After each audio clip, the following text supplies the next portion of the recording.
Umi Najah, apa kabar? Dan tamu yang sangat istimewa dari Aceh. Waalaikumsalam warahmatullahi wabarakatuh.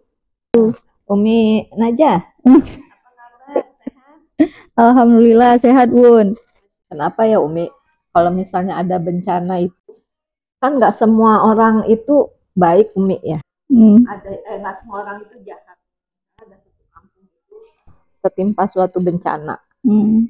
Masyarakatnya kan nggak semuanya tentu orang jahat. Ada yang baik-baiknya juga nih, yang rajin sholat ya. Pokoknya yang selalu melaksanakan perintah Allah. Tapi mereka terkena juga nih, karena dari musibah tersebut nih. Itu kira-kira apa ya, Mi? Apakah dalam Al-Quran itu atau misalnya ada penjelasannya Umi? Menurut Islam Umi. Musibah itu datang kalau untuk orang-orang yang melanggar dari perintah Allah itu sebagai teguran. Kalau untuk orang-orang yang udah patuh, udah sholat, tapi masih juga dicoba dengan ujian, itu ujian untuk menaikkan derajat orang tersebut. Masya Allah. Jadi kadang dalam suatu musibah, seperti musibah misalnya gunung, kajian dulu deh di Aceh. Kejadian seperti tsunami. Waktu kejadian tsunami itu mungkin ada puluhan ribu yang meninggal di situ. Ada yang bertakwa juga, ada yang orang yang nggak bertakwa.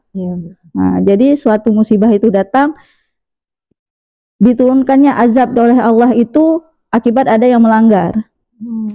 Jika Allah itu tidak menegur, yang nggak melanggar itu pun akan ikut-ikutan.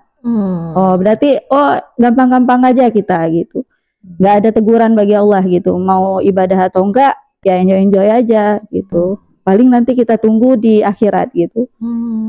Tapi Allah itu nggak berbuat demikian. Allah itu menegur. Kenapa Allah itu menegur? Karena ada kasih sayang. Jadi ditegur bagi yang buat dosa untuk dia berubah, bagi dia yang nggak berbuat dosa supaya dia tahu apabila nanti dia berbuat dosa dia akan seperti itu. Jadi pada kejadian tsunami kemarin itu ribuan yang meninggal itu ada ulama juga yang meninggal, ada juga yang non muslim yang meninggal gitu. Itu menjadi sebuah renungan bagi kita bahwa siapapun yang berbuat kesalahan itu akan mendapatkan sanksi dari Allah. Dan sanksi yang diberikan Allah itu bukan untuk orang yang zalim aja, bukan untuk yang bermaksiat aja, tapi untuk semuanya gitu.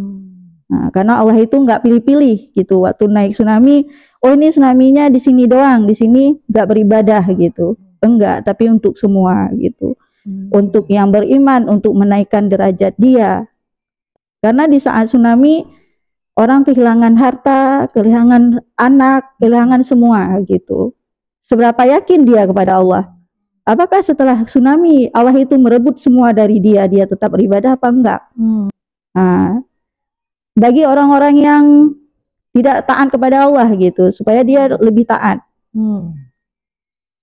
Karena yang diuji, ini yang beriman aja diuji. Kalau saya nggak berubah nanti saya lebih daripada itu akan diuji gitu. Itu baru di dunia doang gitu. Apalagi nanti di akhirat. Mungkin itu aja Bun.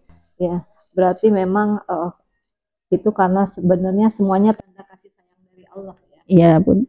Dan juga supaya manusia yang bersalah itu segera ingat ya. Ya seperti saya pernah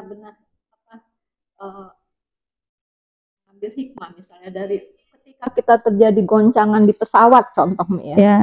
Orang mau dia pemabok, dia pezina, dia perampok atau yang suka korupsi, ketika dia dalam kondisi yang memang kepepet gitu, yang diingat memang cuma langsung Allahnya Tuhan yang nyiptain, walaupun dia ateis gitu, pasti dia akan ingat siapa yang menciptakan gitu ya.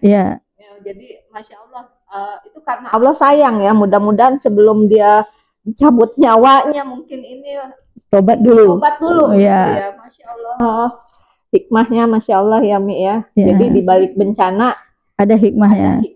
Kayak di Palestina gitu ya. Kejadian di Palestina juga kayak gitu. Mungkin yang kita lihat betapa bencana itu Masya Allah ya. Kalau yang menurut pandangan orang di luar itu ya, Mi ya. Iya. Tapi hikmah dari yang di situ orang terbuka ya, Mi, matanya di seluruh dunia tuh. Iya. Jadi pengen tahu apa sih Islam gitu ya. Iya. Kok orang-orang yang di Palestina kok sedemikian kokohnya kuat memegang agama ya, padahal udah demikian zolimnya gitu kaum Zionis Israel itu. Iya. Ya akhirnya banyak yang dari mereka saking ingin ya dari memang pertama dari awal kemanusiaan ya, rasa kemanusiaan gitu. Dia mau Kristen mau ini, tapi akhirnya tersentuh. Oh ternyata mereka mempelajari agamanya, ingin mempelajari Islam, akhirnya mereka banyak yang berbondong-bondong. Satu sisi kelihatan musibah di sini, tapi membawa keberkahan di tempat lain ya, Mi ya. Demikian juga buat kita. Setiap ujian itu pasti ada hikmahnya. Ya, Masya Allah. Ya demikian bincang-bincang kita tentang di balik musibah ada hikmahnya. Ya, terima kasih untuk menyaksikan bincang-bincang kita. Assalamualaikum warahmatullahi wabarakatuh.